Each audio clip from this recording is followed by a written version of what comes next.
Salam alaikum, bonjour à toutes et à tous, j'espère que vous allez bien et que vous avez bien compris le cours précédent concernant le behaviorisme.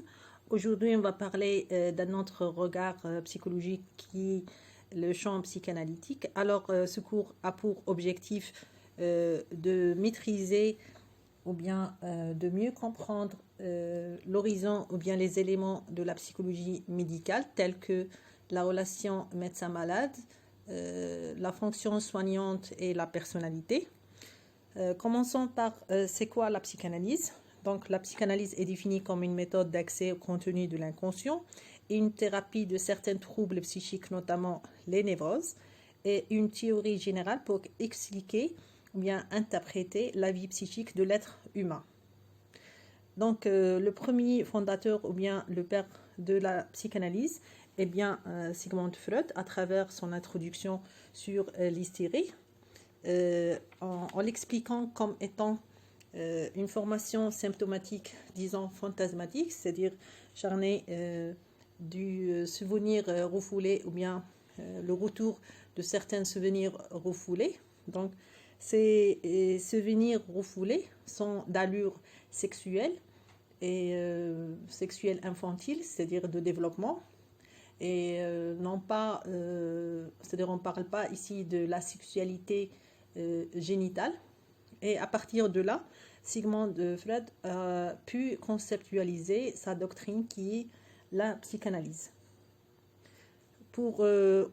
Concernant les travaux les plus importants du Sigmund Freud, on a étude sur l'hystérie, l'interprétation des rêves, pour introduire le narcissisme, les textes métapsychologiques, les essais de psychanalyse, inhibition, symptômes et angoisse, malaise dans la civilisation, et l'homme, Moïse et la religion monothéiste.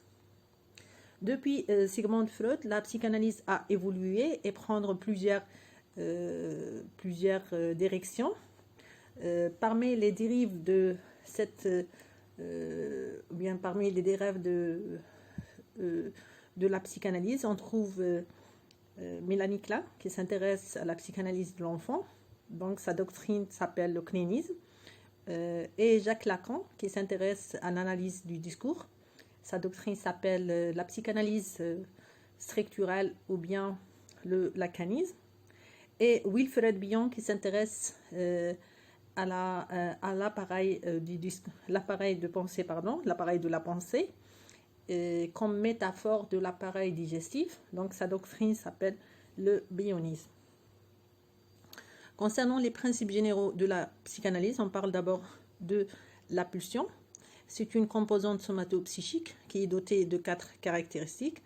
Alors, la notion de la pulsion est préservée pour l'être humain. Par contre, la notion de l'instinct, le ghariza, est préservée pour l'animal. Donc, toutes les activités de l'être humain, les activités psychiques, sont pulsionnelles, nézawiya. Les caractéristiques, bien les 4 caractéristiques de la pulsion, on a la poussée, qui est le facteur de la pulsion, la source ou bien l'organe ou bien une partie du corps, l'objet ou bien la moyenne, selon quoi ou par quoi la pulsion peut atteindre son but, et le but qui est toujours la satisfaction, supprimant l'état d'excitation à la source de la pulsion. Donc, généralement, on a 2 pulsions primordiales, la pulsion de vie qui s'appelle l'éros et la pulsion de mort qui s'appelle thanatos. La pulsion éros tend toujours à la construction et la pulsion de mort thanatos tend toujours à autodestruction. Donc, continuons. Le concept de l'inconscient ECS est le réservoir des pulsions. C'est-à-dire les pulsions sont libres et très mobiles. On appelle ça aussi processus primaire ou bien des opérations primaires qui tendent à faire éruption dans la conscience et à se décharger dans des conduites. Par exemple, les manifestations de l'inconscient qu'on va parler tout de suite.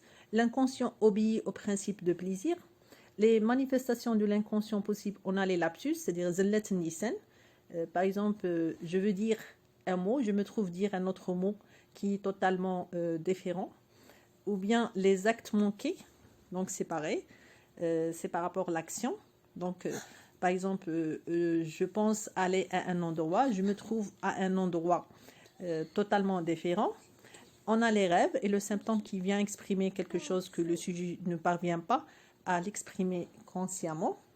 L'éruption des contenus ou bien l'éruption des représentations ou bien, pardon, l'éruption des processus primaires suscite de l'angoisse. Et pour diminuer ou bien supprimer cette angoisse, on a les mécanismes de défense qui permettent ou bien qui interviennent pour cette tâche, par exemple, le refoulement. On a le préconscient, le PCS, ou bien le subconscient, qui contient des représentations qui ne sont pas présentes à la conscience, mais peuvent le devenir. Et c'est le lieu de l'élaboration psychique ou de la transformation du contenu inconscient, puisqu'il est entre l'inconscient et le conscient. La censure qui empêche l'énergie et la représentation inconsciente de circuler librement. Donc, son rôle, c'est le contrôle. La censure est particulièrement sévère entre l'inconscient et le préconscient. Elle ne laisse passer des désirs inconscients qu'après les avoir transformés ou divisés, sinon elle les refoule. Le conscient est chargé d'enregistrer les informations venant du monde extérieur et de percevoir les sensations intérieures de plaisir ou de déplaisir. Il obéit au principe de la réalité. Concernant le principe de la réalité, par exemple, si on veut s'intégrer dans une société, on doit d'abord intérioriser son principe de la réalité, qui veut dire le siège du langage, ou bien de la communication, de l'émotion, de l'attention et de la mémoire vis-à-vis cette société. Le principe de plaisir, c'est le siège des pulsions innées, des désirs et des souvenirs. C'est le système le plus archaïque ou bien primaire de l'appareil psychique, c'est-à-dire la personnalité. Il ne comprend que des représentations de choses, c'est-à-dire le ressenti. Donc ces représentations ne connaissent ni logique, ni négation, ni temporalité ordonnée, ni règle. Le conflit est l'opposition entre deux exigences internes contraires, par exemple entre un désir et une exigence morale, ou bien entre deux sentiments contradictoires. Ce dernier peuvent s'exprimer de façon déformée, par exemple la formation symptomatique. L'objet, donc on a deux définitions.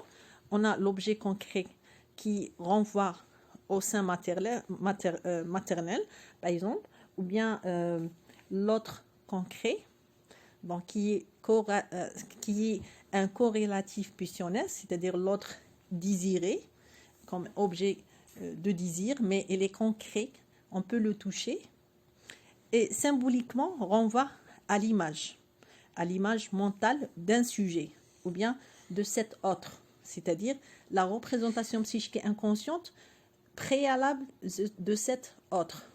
Donc, par là, on a deux objets principaux concernant la perspective psychanalytique. On a l'objet maternel, donc le métaphore, c'est la maman, donc considéré comme objet de désir, et l'objet paternel, c'est le métaphore du père, donc considéré comme objet de la loi.